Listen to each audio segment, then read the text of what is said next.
Assalamualaikum warahmatullahi wabarakatuh. Solihah semuanya. Kita kembali lagi di tema 7 perkembangan teknologi subtema 4 teknologi transportasi di pembelajaran terakhir di tema 7 ini, yaitu pembelajaran 6. Sudah siapkah kalian untuk belajar? Edo dan teman-temannya kagum dengan perkembangan alat transportasi.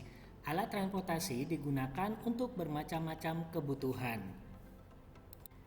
Soleh-soleh semuanya, beberapa alat transportasi digunakan untuk angkutan sehari-hari. Ada juga alat transportasi yang digunakan untuk tujuan khusus. Alat transportasi ini digunakan sesuai dengan kebutuhan. Alat transportasi dapat digunakan untuk mengangkut barang. Umumnya, orang mengangkut barang dengan truk. Truk adalah mobil dengan bak besar di belakang. Beras, gula, dan terigu diangkut oleh truk.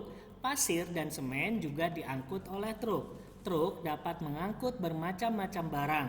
Kapal, kereta api, dan pesawat juga dapat digunakan untuk mengangkut barang. Mobil ambulan digunakan untuk mengangkut orang sakit. Di dalam mobil ambulan ada alat-alat kesehatan. Mobil ambulan juga dilengkapi dengan sirine. Sirine akan berbunyi saat mobil berjalan. Sirine memberitahu kendaraan lain untuk memberi jalan kepada ambulan tersebut. Mobil ambulan harus segera tiba di tempat yang dituju. Alat transportasi khusus lainnya adalah mobil pemadam kebakaran. Mobil pemadam ini digunakan untuk memadamkan api saat ada kebakaran. Mobil pemadam kebakaran juga dilengkapi sirine. Kita harus memberi jalan jika mobil pemadam kebakaran lewat. Masih banyak lagi ya teman-teman ya jenis alat transportasi khusus lainnya. Coba kalian pelajari lagi macam-macam alat transportasi khusus. Bersyukur dan berterima kasih kepada orang-orang yang menciptakan alat transportasi sehingga membuat hidup kita lebih mudah. Nah, teman-teman, seperti truk itu digunakan hanya untuk mengangkut barang, bukan untuk mengangkut manusia. Sedangkan jika ada mobil ambulan, jika ada mobil pemadam kebakaran, kita beri mobil ambulan dan mobil kebakaran itu untuk jalan. Karena kenapa? Karena mobil ambulan mengangkut pasien. Jika terlambat sampai rumah sakit, itu yang bisa menyebabkan nyawa pasien tidak bisa tertolong. Atau misalkan mobil kebakaran, jika tidak kita beri jalan, otomatis nanti tempat yang terbakar itu akan menjadi meluas kebakarannya. Maka jika ada mobil ambulan atau mobil pemadam kebakaran, teman-teman harus membeli jalan kepada dua kendaraan khusus tersebut. Nah, teman-teman sudah belajar mengenai alat transportasi khusus. Alat transportasi khusus apa saja yang teman-teman ketahui dan apa manfaatnya? Nah, berikut adalah jawabannya. Alat transportasi digunakan untuk tujuan khusus sesuai dengan kebutuhan. Alat transportasi dapat digunakan untuk mengangkut barang adalah truk. Truk dapat mengangkut bermacam-macam barang. Kapal, kereta, api, dan pesawat juga bisa digunakan untuk mengangkut barang. Mobil ambulan digunakan untuk mengangkut orang sakit. Mobil ambulan juga dilengkapi sirine dan alat-alat kesehatan. Sirine akan berbunyi saat mobil berjalan untuk memberi tahu kendaraan lain agar memberi jalan kepada ambulan tersebut biar segera sampai di tempat tujuan. Mobil pemadam kebakaran digunakan untuk memadamkan api saat ada kebakaran. Mobil pemadam kebakaran juga dilengkapi sirine. Kita harus memberi jalan jika mobil pemadam kebakaran lewat. Alat transportasi membuat hidup kita lebih mudah. Kita sudah mengenal bermacam-macam alat transportasi. Coba pilihlah salah satu alat transportasi kesukaanmu. Dan kapan terakhir kalian menggunakannya, apa manfaatnya, bisa teman-teman ceritakan kepada anggota keluarga ya, kepada ayah, ibu atau kakak atau adiknya. Nah, coba teman-teman lihat buku tematiknya. Di situ pagi itu sekitar jam 6 tanggal 5 November 2018, paman menelpon ayah mengabarkan kalau kakek meninggal sementara jenazah masih di rumah sakit. Nah, aku ikut ayah ke rumah sakit untuk menjemput jenazah kakek. Saat duduk di depan pintu, sementara kakak dan ayah ada di sebelah saya. Di depan kami, jenazah kakek tertutup kain putih. Ambulan merupakan salah satu kendaraan khusus, boleh menerjang lalu lintas dan ngebut. Sejak keluar pintu rumah sakit, sopir sudah tancap gas, tapi sopirnya memang sudah lihat lihai ya, tadi udah terbiasa membawa mobil ambulan. Kami sempat khawatir cara mengemudi yang membuat saya ketar-ketir. Saya khawatir kalau jenazah jatuh dan menimpa kami. Namun kekhawatiran itu tidak terbukti. Alhamdulillah, setelah beberapa menit diaduk-aduk di dalam ambulan, kami juga sampai di rumah almarhum kakek. Berikut adalah hasil diskusi antara Siti, Lani dan juga Dayu mengenai kendaraan khusus yaitu ambulan.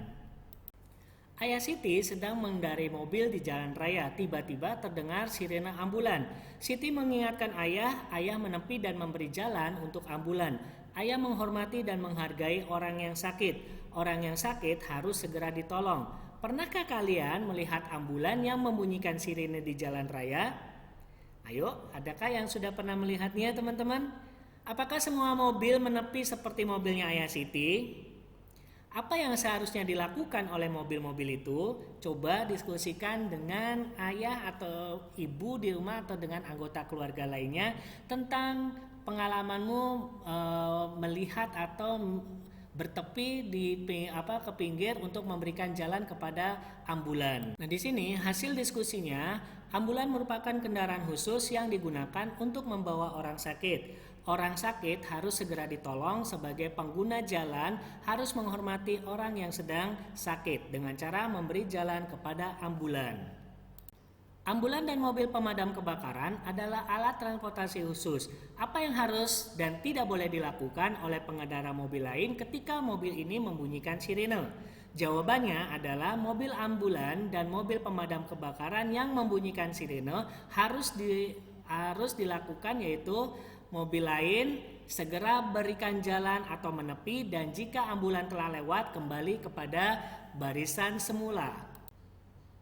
Dan yang tidak boleh dilakukan oleh mobil lain jika ambulan dan mobil kebakaran itu membunyikan sirene, yaitu tetap berada di jalur lalu lintas dan tidak mau memberikan jalan untuk ambulan ataupun mobil pemadam kebakaran. Nah, ini yang tidak boleh dilakukan ya teman-teman ya. Jadi jika ada ambulan atau mobil pemadam kebakaran membunyikan sirene, kita harus memberikan jalan, bukan berada di jalan tidak memberikan jalan untuk ambulan ataupun pemadam kebakaran yang mau lewat. Teman-teman, di dalam mobil ambulan ada tempat tidur untuk orang sakit. Jika panjang mobil ambulan itu 250 cm dan lebarnya 150 cm, berapa ukuran tempat tidur yang bisa masuk ke dalam ambulan? Coba buatlah dua kemungkinan ukuran tempat tidur. Oke, di soal yang tadi ukuran itu panjangnya 250 dengan lebar 150, berarti kelilingnya adalah 250 tambah 150 tambah 250 tambah 150 menjadi 800 cm. Jadi keliling tempat tidur yang bisa masuk yaitu 800 cm. Berikut adalah dua kemungkinan yang terjadi untuk tempat tidur. Ukuran tempat tidur yang pertama 240 tambah 140 tambah 240 tambah 140 yang hasilnya 760.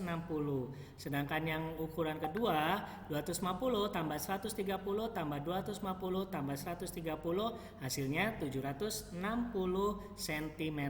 Oke, solihah semuanya. Rumus luas persegi panjang yaitu lebar sama dengan panjang kali lebar, sedangkan rumus keliling persegi panjang yaitu K atau keliling sama dengan 2 kali panjang tambah lebar. Contoh soal, sebuah persegi panjang memiliki panjang 10 cm dan lebar 5 cm terdiri dari EFGH. Pertanyaannya yang pertama, A. Tentukan luas persegi EFGH, dan B. Tentukan keliling persegi panjang EFGH. Jawabannya adalah di mana tadi rumus luas persegi panjang ialah lebar sama dengan panjang luas sama dengan panjang kali lebar. Jadi di sini luas L sama dengan 10 cm dikali 5 cm, hasilnya yaitu 50 cm. Maka luas persegi panjang EFGH ialah 50 cm.